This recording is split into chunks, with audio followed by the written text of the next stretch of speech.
problem.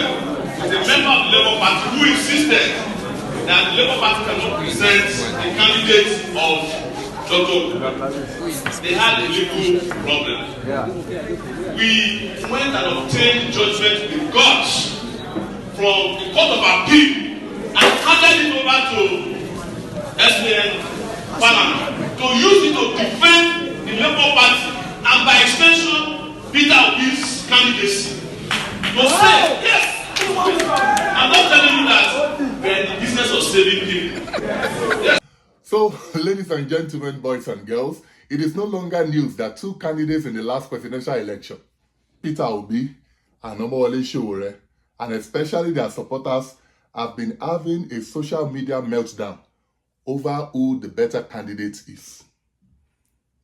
The situation got to its head last week when Sowore's Facebook page was allegedly reported by some obedience, which then led to Sowore's page being disabled by Facebook. To be honest, I don't think reporting Sowore's Facebook page was necessary. If anything, it gives the impression that some section of the obedient movement are intolerant of opposing views. But I digress. So I have followed the back and forth between the two support groups for a while now, and I understand where each of them is coming from. For the obedience, it is comments like these that gets under their skin.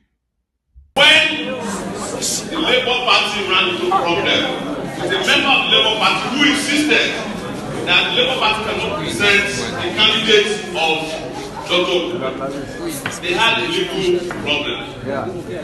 We went and obtained judgment with God from the Court of Appeal and handed it over to SPN Parliament to use it to defend the Labour Party and by extension Peter Obi's candidacy. To say, yes, I'm not telling you that we're in the business of saving people. Yes. So let them know. Yes. Let them know. And in one case, you flush out Obi twice in Anambra State. He sent them to go and flush out Obi as governor twice in Anambra State. Sahara reporters saved the day. Barrister Ben Palan on a daily basis to come and say, I don't know Peter Obi, but we should not allow this injustice to pass. Nobody should be impeached. Right now, nobody should be impeached because of some ragtag person and Ambassador who is sitting in Otta. Ambassador was impeaching everybody impeachable at that time in Nigeria.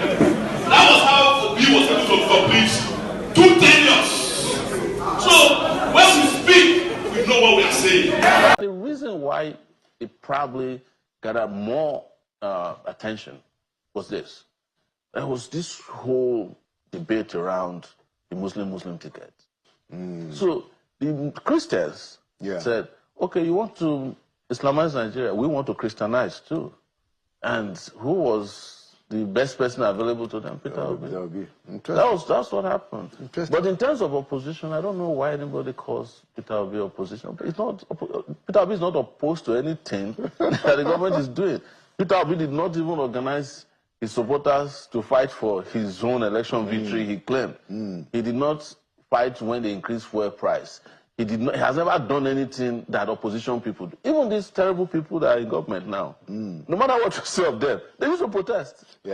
Buhari protested with his deputy, and they tear-gassed the man and he died after that. Tinubu, they organized several protests. Exactly, all the way they from were using Amechi them, people have forgotten. Nasiru used to go to DSS, they would arrest him, they would release him again, he would talk. So you say you are opposition. Do what opposition do now, you can't do. And the only thing you can say is that, oh, there was no need for a protest in 2012. Where are the people? Are they dead? If the people in 2012 are dead or have sold out, what happens to you with 6 million voters? Put them on the street. Even if you can't put 6 million people on the street, put 60,000 people on the street in this Abuja and see how the government would take you serious. When we were running for election, I noticed something about him. If Peter Obi wants to take a private jet, he will go and enter through commercial place. So he'll greet everybody, you think, and then they'll bring a vehicle and put him to go to the private jet area. one day we arrived and we came to campaign, and I think we're both in Lagos. We arrived on the same flight. This one was a commercial flight.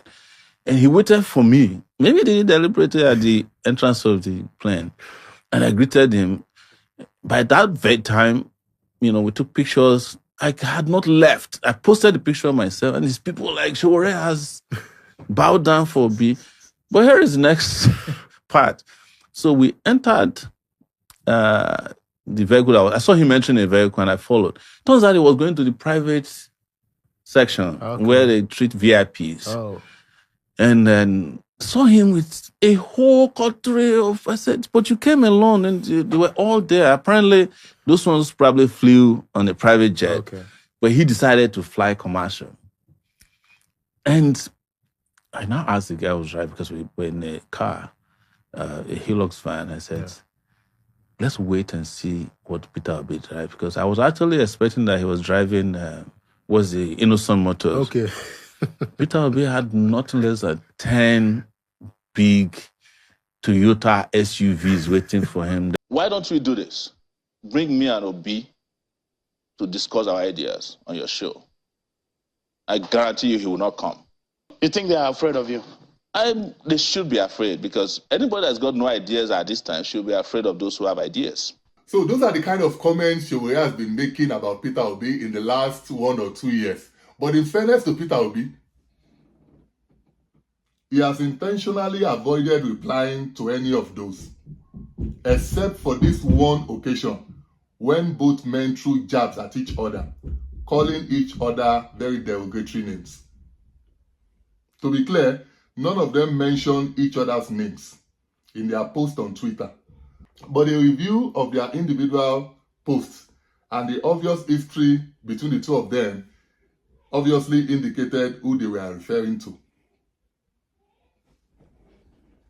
Now I understand why Sowore's comments might be upsetting for a lot of obedience, who feel Sowore's frequent obsessive castigations of Peter Obi is less about principles and more about jealousy dressed in activism, which I think was the point David Hundeyin eloquently made in this video.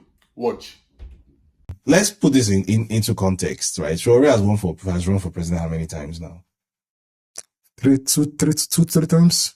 Has he ever scored 50,000 votes nationwide? Ever? Even once? To the best of my knowledge, he hasn't.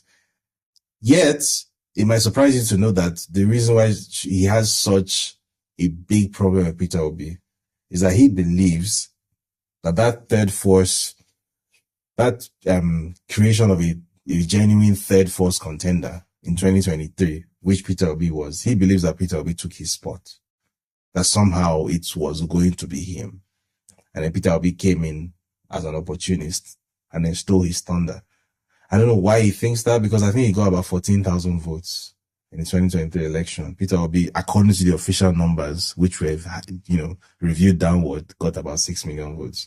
And it was his first time ever running for president. And he ran on the platform with a complete no hoper party. And he won Lagos, even according to the official numbers. But somehow Sowore thinks that Peter Obi stole votes from him. That's my problem with Sowore. He lives inside his own head. And for me, that's the trait of a bad leader, where you don't live in the real world. Like you think of yourself a certain way, and then you think that because you have that opinion of yourself inside your head, that makes it true. That makes it the reality. So you're surrounded by people who will never hear a bad word said about you. And then because of that, you think that the rest of the country even knows who the fuck Omoyele Sowore is.